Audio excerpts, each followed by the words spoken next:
It's 3:15, and that means it's time for... The Real Deal with Bill McNeil. That's right. Welcome once again to The Real Deal with Bill McNeil. I'm your host, Bill McNeil, and you're probably wondering exactly what is the real deal today. Hey, good question. Welcome back to Thinking Critical. This is Wes. And wouldn't you know it, as soon as I record a pretty in-depth conversation with my good friend Aaron Sparrow, who's worked on some Disney properties as far as comic books in the past, about where the MCU is going and what our thoughts are on it, we get big news as far as the introduction of Riri Williams, also known as Ironheart, the character that essentially replaced Tony Stark Iron Man within the comic book universe. We knew that this character was going to be coming to the MCU in their own Disney Plus film series, within the MCU. That has changed. Her introduction is now going to come in Black Panther Wakanda Forever, the sequel to the billion-dollar Black Panther movie that, unfortunately we've lost the main actor to Chadwick Boseman far too early. That film is in production, and that is where the character is going to be introduced. There's a lot of interesting things to think about with Riri Williams. With a lot of the characters that they're introducing, this all new, all different, Marvel Legacy era, which I talked about, which I talked to Perch about not too long ago, about kind of the legacy that thing actually has in comic books. You think about Kate Bishop as Hawkeye. We think about Falcon as Captain America. We could think of Jane Foster as Thor, Carol Danvers as Captain Marvel, Kamala Khan as Miss Marvel, even somewhat Miles Morales as Spider-Man, although technically he was his own universe there for quite some time. But we had this massive changeover into Marvel Comics, while the MCU was really blowing up. A couple characters stand out as really unlikable. One of them would be Amadeus Cho, Totally Awesome Hulk. That character is essentially reviled. This character here, Riri Williams, not very well loved at all because the introduction was so off. She was essentially introduced as a villain. Essentially, her motivation was villainous, if you go back and read it. And I'll get to that here in a little bit. So we're going to get into some of those details. The only character that I think that changed like mantles during that era that was like less than Riri Williams is in fact Carol Danvers. Now you say, well, Captain Marvel did a very good job at the box office. Captain Marvel was absolutely lifted up by being made to sound important because it was like the gap movie in between Infinity War and Endgame. You need to watch this movie to know what's going to happen or know what's happening. Turns out that wasn't exactly true, but it was very effective marketing. They were actually able to make some money. So we shall see about the introduction of Riri Williams as far as within the Black Panther cast and in the Marvel Cinematic Universe, and as well as the rest of these characters that are kind of replacing some of the more established heroes as they've been moved out. And I'm going to be taking most of this information from a comicbook.com article. There will be a link in the video description. Unfortunately, it's like 4 a.m. when this information is dropped, and I just don't have time to script everything out like I normally would. Not script. I do normally do an overview and kind of follow it. So I will just read the article here and give my thoughts. Black Panther Wakanda Forever has added Dominique Thorne to its cast, the actress who will be playing Ironheart in the Marvel Cinematic Universe. Thorne had previously been announced as the MCU's Riri Williams for the Heroes self-titled Ironheart series coming to Disney+. Marvel Studios president Kevin Feige has confirmed to comicbook.com that Thorne will make her MCU debut as Ironheart ahead of the release of her self-titled series.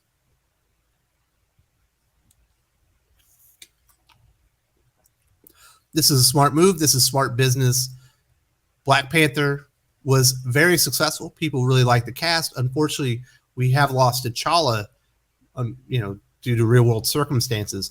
But I imagine Disney and Marvel Studios believe Black Panther Wakanda Forever will still do good business, and this is an ideal spot to introduce a character like Riri Williams into the MCU, a character that maybe wasn't loved so much in the comic books, has kind of a bad reputation amongst comic book fans. Introduce them as part of a loved franchise, a loved ensemble cast, and hopefully get some of the shine from the Black Panther series.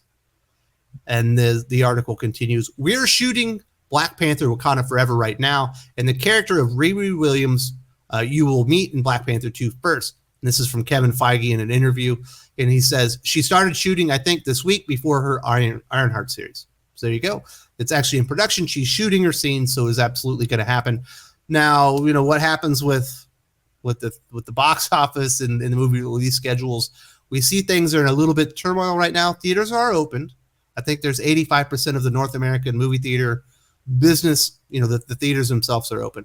Hopefully that remains the case. You never know with the way things have happened with all the variants, and there's more people are nervous. You could see this thing, the release dates have to change due to unforeseen circumstances. But if everything lines up and rolls out the way it's supposed to, you will meet the character in Black Panther Wakanda Forever before you meet her in her own Ironheart series, which, as I mentioned, was smart. In the Marvel Comics universe, Riri Williams is a teenage engineering genius who designs her own version of an Iron Man suit.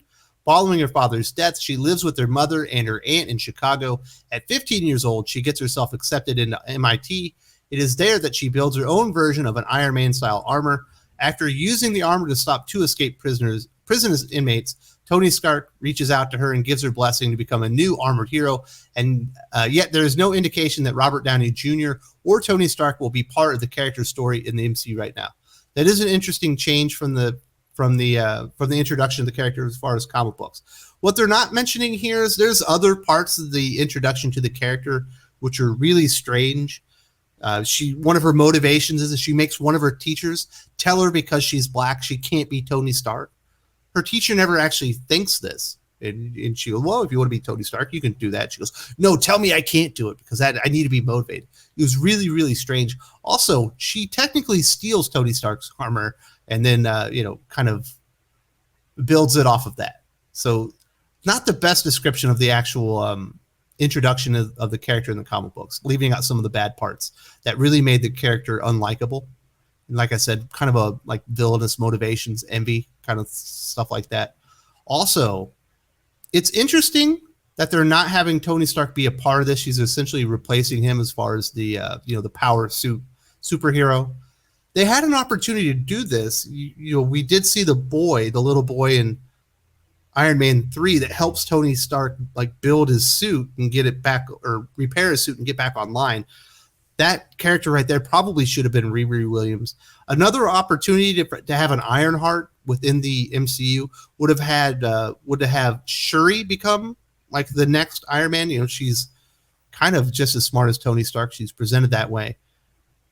But I imagine she's going to end up being the Queen of Wakanda and maybe be the new star of Black Panther as the new Black Panther. I'm not really sure. Obviously, those things are being kept under wraps. So there were a couple of opportunities to introduce the character or perhaps possibly tweak the character. But obviously, they're going a different route. It continues on that the character first appeared in comics in a cameo from 2016's Invincible Iron Man #7. She soon after made a full appearance in Invincible Iron Man #9. Marvel Studios boss announced Thorne as Riri Williams during Disney's Investor Day meeting back in December 2020. How big of a role Williams will play in Black Panther Wakanda Forever is currently unclear. It's going to be a cameo, kind of probably like Spider-Man within Captain America Civil War. Certainly, it was a memorable role. He plays a big part in the battle and everything, but it's not exactly a starring role. And it also goes on to mention that Black Panther Wakanda Forever has recently began production in Atlanta with Ryan Coogler returning to direct, and most of the cast, obviously excluding Chadwick Boseman, as T'Challa returning. We've got Letitia Wright, Angela Bassett, Denai Guerrera, Florence Kasuba. The whole cast is returning, except for Killmonger, unfortunately, because he was the best character, at least in my opinion. We're also going to have the introduction of Namor, Tenoch Huerta as Namor, as well as yet to be cast roles for characters of Tuma and Namora. So there you go. The live action debut of Riri Williams as Ironheart will take place in Black Panther Wakanda Forever.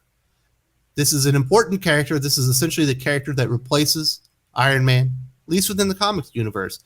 It almost feels like Spider-Man has been kind of set up to replace Tony Stark, is that central figure within the MCU. We'll see if they go along with that route. But it is going to be Riri Williams. She'll make her debut here before she gets her own spin-off series on Disney Plus as an MCU streaming series. The character is not well loved in comic books for many reasons. She had a pretty villainous introduction. She came off as having pretty villainous motivations. The character was never really well written until recently, when a writer by the name of Eve Ewing came on board. I believe it was her first time writing any comic books. Turns out she was pretty good. A pretty good comic book writer, and she took to it pretty well. And she was really the first writer to make Riri Williams kind of fully fleshed out and interesting and really work within the Marvel Comics universe. We shall see if they go with her work or if maybe they go with the Brian Michael Bendis, version of the character, which was far less successful. We shall see. It's a new dawn aging, obviously in Phase 4 of the MCU. We're getting all these, the replacement characters are coming in. We have a new Captain America. This will be the new Iron Man. We have a new Thor coming on board, and we're having some other changes as well. Interesting stuff. And that's the news. And definitely tomorrow, check it out. The first thing tomorrow will be It's Complicated with Gervain. Then in the early afternoon, we'll have that MCU conversation with my good friend Aaron Sparrow. And you'll see what I was talking about earlier. But it is late here, and I wanted to get this out before I went to bed. Thank you all very much. If you enjoyed this video, please give it a like. I would appreciate it very much. It helps us attract more views for the channel. Subscribe for future commentary, comic book news, and reviews. And don't forget to ring the bell for notifications.